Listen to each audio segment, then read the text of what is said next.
पे तारीख विलॉट साहब, तारीख पे तारीख।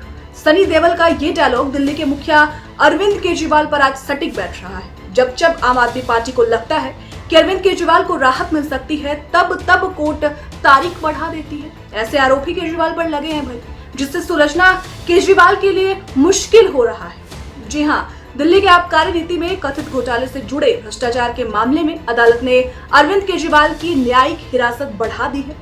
सुनवाई में अरविंद केजरीवाल को वीडियो कॉन्फ्रेंसिंग के जरिए जेल से पेश किया गया। इस मामले की अगली सुनवाई अब 3 सितंबर को होनी है। सुनवाई के दौरान कोर्ट ने केजरीवाल से जुड़े मामले में क्या कुछ कहा है, आज आपको सब बताएंगे। क्या है पूरी खबर, इस रिपोर्ट के जरिए आपको समझाते हैं। नमस्ते, मेरा नाम श्रुति झा है और अपना उत्तर प्रदेश न्यूज पर आपका स्वागत है। सुनवाई के दौरान सीबीआई ने कहा कि अरविंद केजरीवाल के मीडिया मैनेजर ने साउथ ग्रुप से बातचीत की, साउथ ग्रुप से पैसा इकट्ठा कर गोवा चुनाव में आपके फंड में लगाया। इसके साथ ही सीबीआई के वकील ने कहा है कि केजरीवाल ने गोवा में आम आदमी पार्टी के उम्मीदवारों से मुलाकात की और उन्हें वित्तीय सहायता देने का आश्वासन दिया। अब वकील ने आगे कहा कि इस बात के पक्के सबूत हैं कि पैसा साउथ ग्रुप से इकट्ठा किया गया था। गोवा विधानसभा लड़ रहे हर उम्मीदवार को केजरीवाल ने 90 लाख रुपए देने का वादा किया था। सोचिए, 90 लाख। इस मामले में सह आरोपी विनोद चौहान ने के कविता के पीए के साथ कोऑर्डिनेट किया था। वहीं जानकारी के अनुसार सीबीआई ने यह भी कहा कि दुर्गेश पाठक गोवा चुनाव के प्रभारी थे। गोवा चुनाव में सारा पैसा दुर्गेश पाठक के निर्देश पर खर्च किया गया था। वे दिल्ली से विधायक हैं। इसी बीच अरविंद केजरीवाल ने कोर्ट से लंच करने की अनुमति भी मांगी और कहा कि उनका ब्लड शुगर कम हो रहा है। कोर्ट ने अरविंद केजरीवाल को सुनवाई में लंच करने के लिए वीडियो कॉन्फ्रेंसिंग से हटने की परमिशन दी।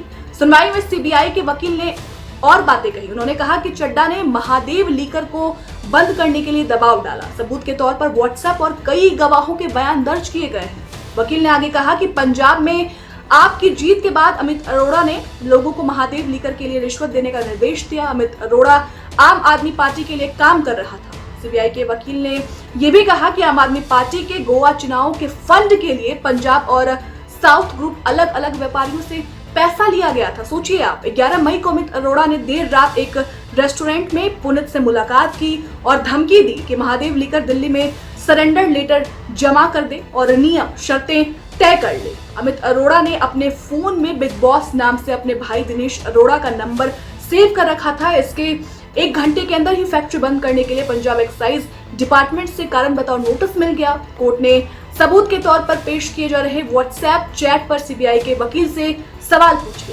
सीबीआई के वकील ने महादेव लीकर के साथ अमित अरोड़ा की चैट पेश की। साथ ही साथ पुनित दीवान, जसदीप कौर चड्डा और विनोद चौहान के बीच की हुई चैट के स्क्रीनशॉट भी वकील ने पेश किए। वैसे अरविंद केजरीवाल को भी सबसे ज्यादा जो उम्मीद है ना, वो सुप्रीम कोर्ट से है, क्योंकि सर्वोच्च अदालत ने ही मनीष सिसोदिया को इसी मामले में राहत देने का काम किया। यहां तक कहा गया था कि जेल अपवाद है और जमानत अधिकार है।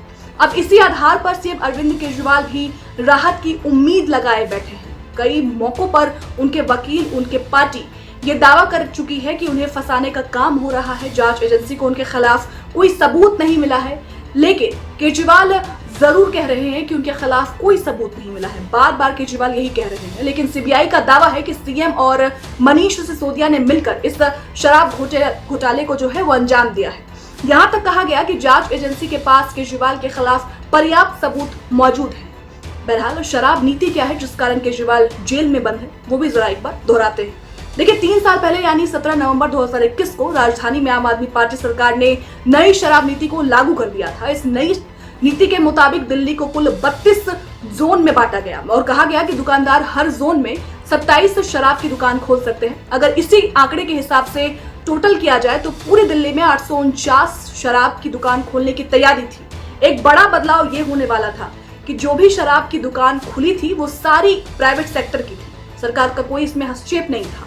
दूसरे शब्दों में, जो शराब कारोबार में पहले सरकार की हिस्सेदारी रहती थी, नई नीति के तहत उसे खत्म कर दिया गया था, प्राइवेटाइजेशन कर दिया गया था। नई नीति लागू होने के बाद 100% प्राइवेट हो गई ये शराब की दुकानें। सरकार ने तर्क दिया था कि इसमें 3500 करोड़ रुपए का फायदा होगा। इससे सरकार ने लाइसेंस की फीस भी कई गुना ज्यादा बढ़ा दी, जिसके बाद लाइसेंस के लिए पहले ठेकेदारों को 25 लाख देना पड़ता था। नई शराब नीति लागू होने के बाद उसके लिए ठेकेदारों को 5 करोड़ रुपए चुकाने पड़े। सोचिए आप। इसी तरह अन्य कैटेगरी में भी लाइसेंस की फीस काफी बढ़ा दी गई। नई शराब नीति से जनता और सरकार दोनों को नुकसान होने का आरोप लगा।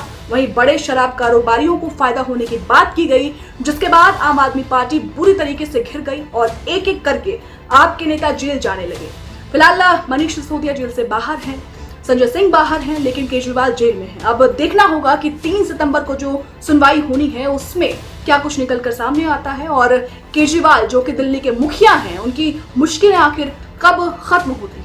फिलहाल इस पूरी रिपोर्ट पर आपकी क्या राय है, हमें कमेंट सेक्शन में जरूर बताइएगा और साथ साथ हमारे चैनल को लाइक करें, सब्सक्राइब करें और खूब सारा प्यार करें। और ऐसी ही तमाम खबरों के लिए आप देखते रहें आपका अपना चैनल, अपना उत्तर प्रदेश न्यूज। शुक्रिया।